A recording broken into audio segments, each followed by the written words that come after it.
오늘 함께 나눌 말씀의 제목은 주는 우리 아버지, 우리는 주의 백성이라는 것입니다. 오늘은 대강절 첫째 주일입니다. 대강절은 대림절 혹은 강림절이라고도 하는데 옴과 도착을 의미하는 라틴어 아벤투스라는 말에서 유래된 것입니다. 이것은 직접적으로는 예수 그리스도의 오심을 뜻하는 것입니다.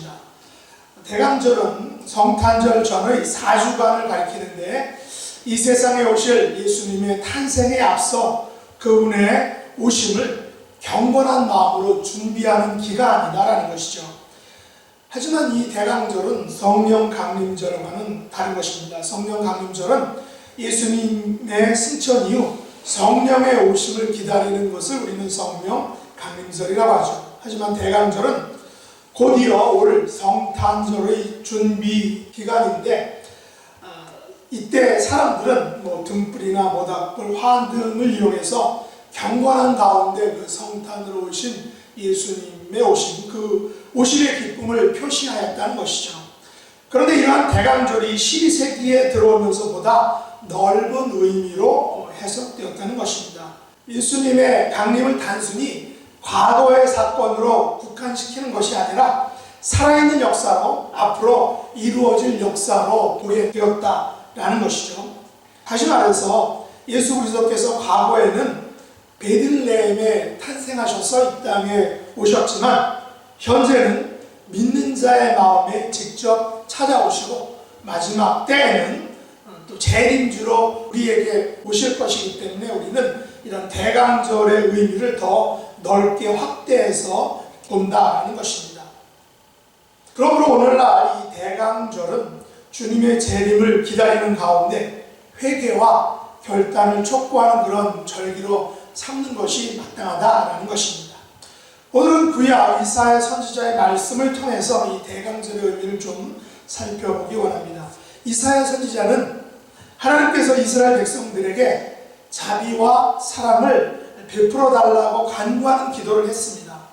그의 기도는 오늘 본문보다 조금 앞인 이사야서 63, 15절에서 시작했는데 이사야가 하나님께 구한 간절한 기도는 어떤 것이었을까요?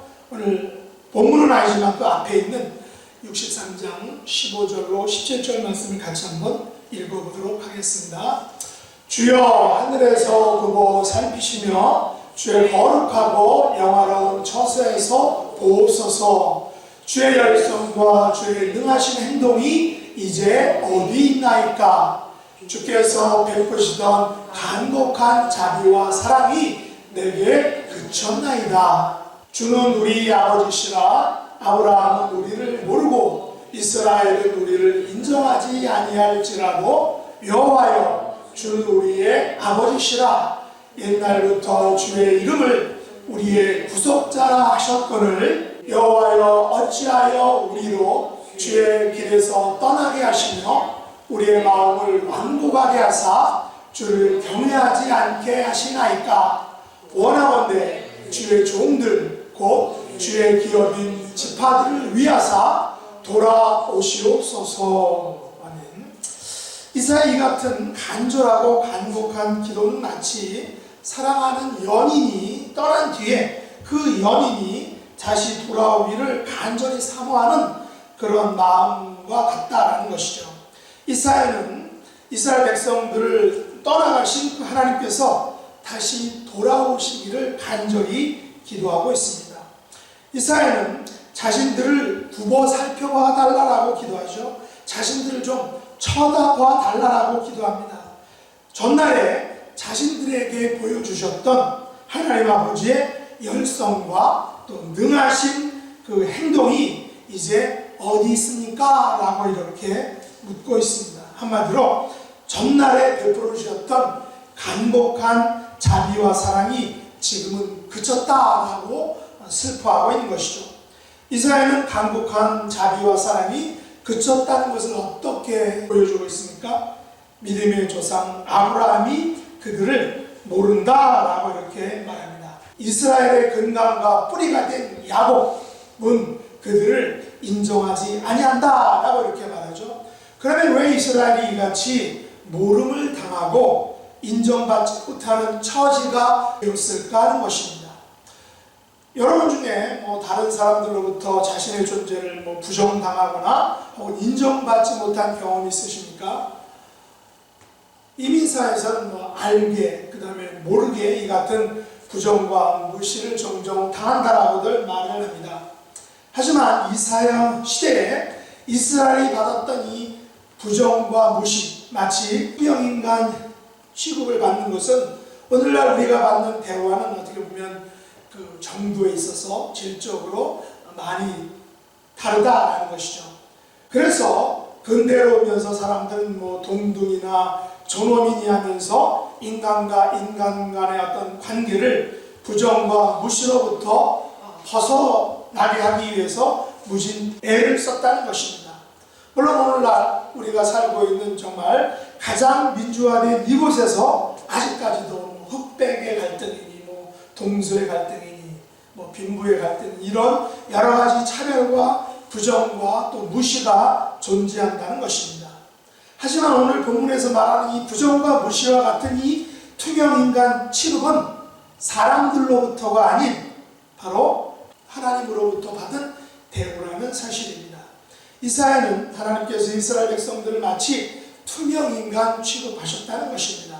그러면 왜 하나님께서 이 같은 대우를 하셨을까 하는 것입니다. 그 이유를 63장 17절에서 유추해 본다면 두 가지인데, 첫째는 이스라엘 백성들이 주의 길에서 떠났기 때문이라는 것이고, 두 번째는 이스라엘 백성들의 마음이 완악해져서 주를 경외하지 않았기 때문이다라는 것입니다.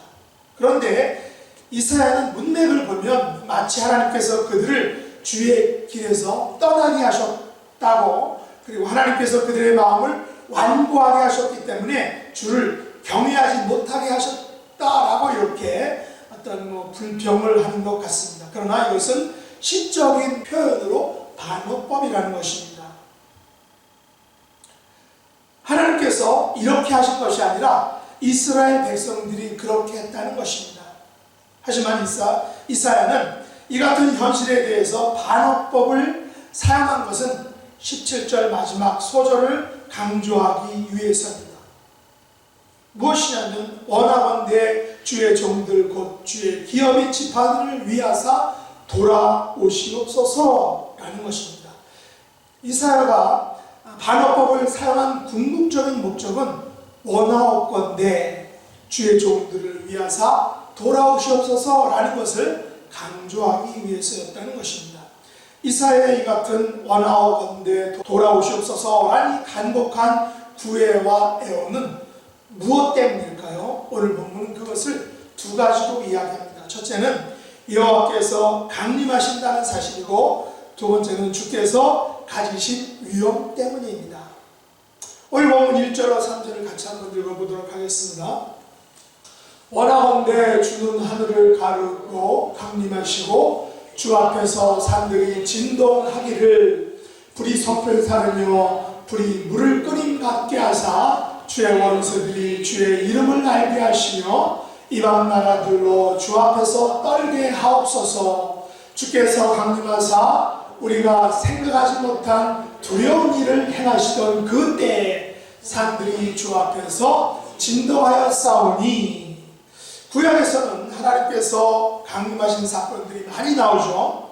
여기서 강림의 스타일은, 강림의 모습은 그냥 어떤 하나님의 모습을 보여주는 것이 아니라 어떤 현상들로 나타난다는 것입니다. 자연적인 현상들을 통해서 하나님이 하나님의 모습을 보여주시죠. 강림하신다는 것입니다. 오늘 본문에서도 하나님의 강림은 하늘을 가르시고 강림하셨다고 말합니다. 산들이 진동하게 하심으로 강림하셨습니다. 또한 불이 섭을 사르고 불이 물을 끓는 것을 통해서 하나님이 강림하셨다는 것입니다. 이처럼 주의 강림으로 원수들이 주의 이름을 알게 하셨고 이방 나라들로 주 앞에서 떨게 하셨다라고 말합니다. 주의 강림으로 사람들은 생각하지 못한 두려운 일을 경험하게 되었습니다. 하나님께서는 당신의 모습을 직접 보이시는 대신에 직접 만드신 자연 만물들을 통해서 당신의 강림을 보여주시고 당신의 강림을 알게 해주셨다는 것입니다.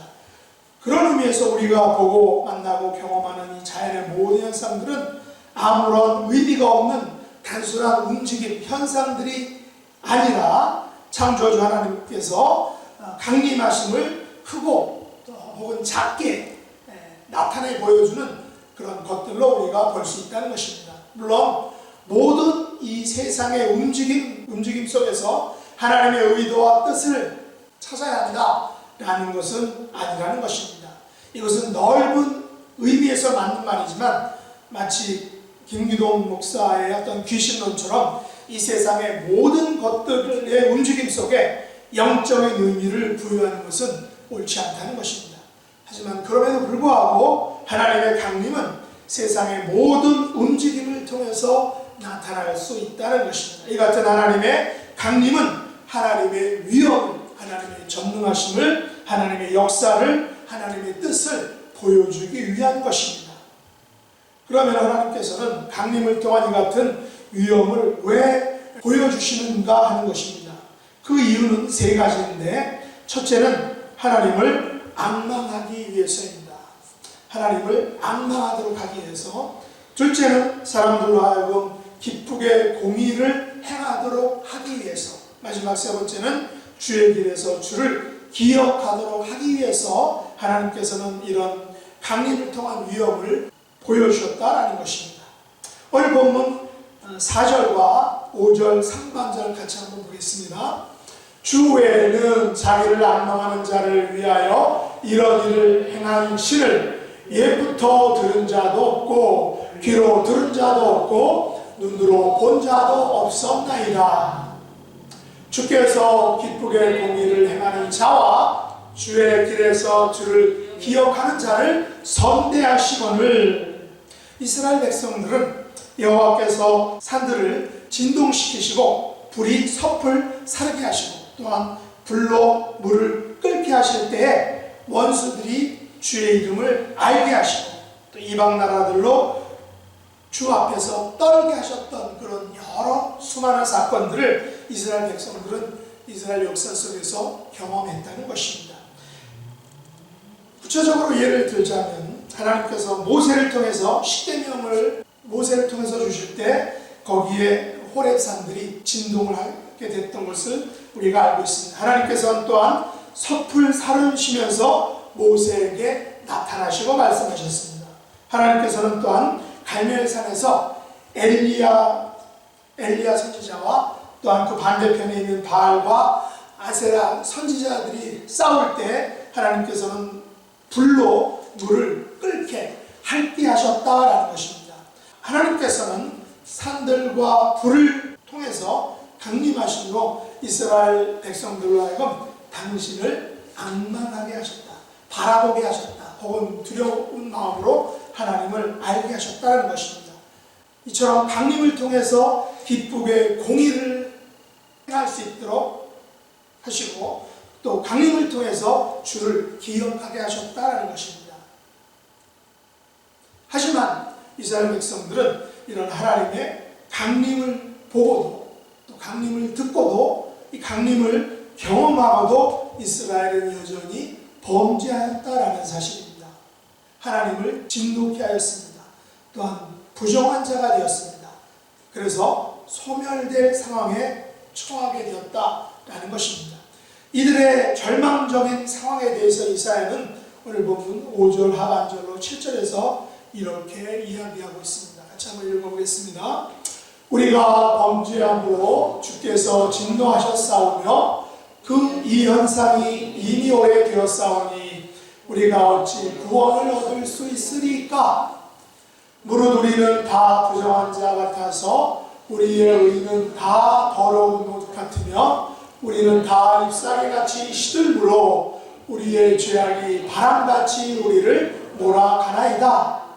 주의 이름을 부르는 자가 없으며 스스로 분발하여 주를 붙잡는 자가 없사오니 이는 주께서 우리에게 얼굴을 숨기시며 우리의 죄악으로 말미암아 우리가 소멸되게 하셨음이니이다.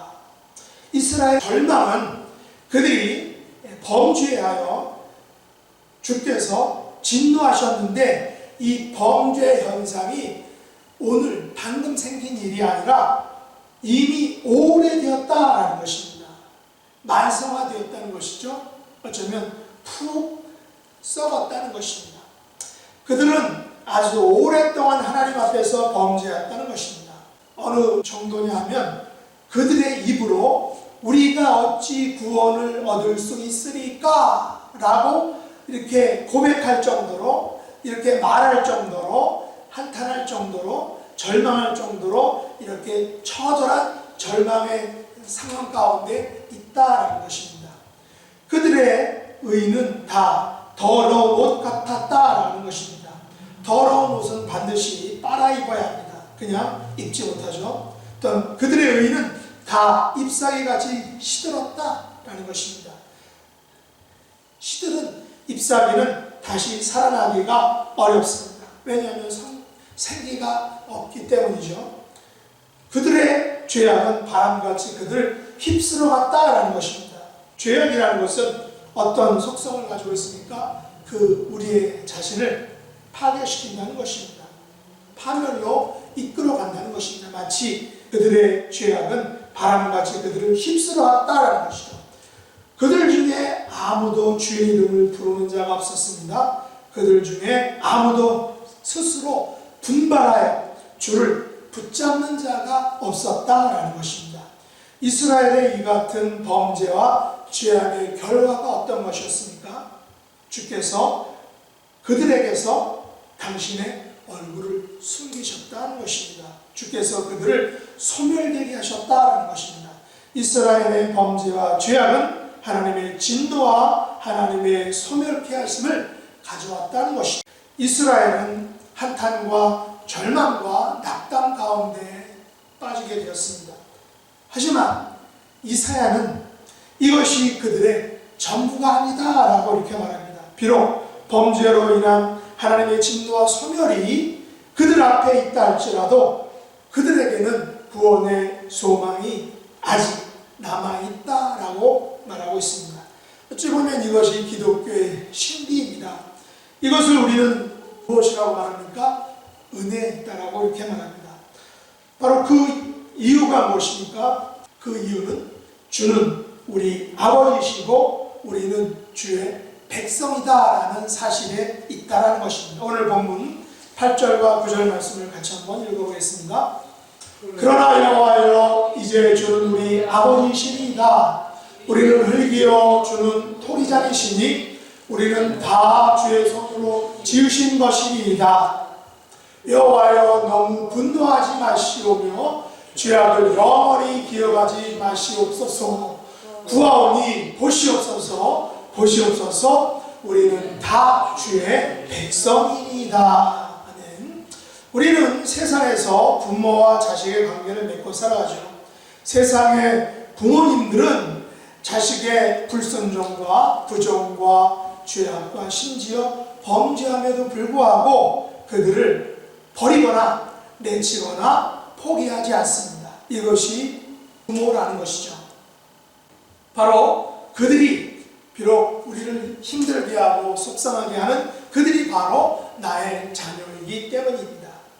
자녀들의 무례함과 불성실 때문에 그들에게 진노하여 그들의 얼굴을 잠시 보지 않고 또 그 자녀들에게 더 이상 내 자식이 아니다 라고 이렇게 홧김에 말은 하지만 그렇다고 해서 부모와 자식의 관계가 없어지는 것은, 사라지는 것은 결코 아니다라는 것입니다.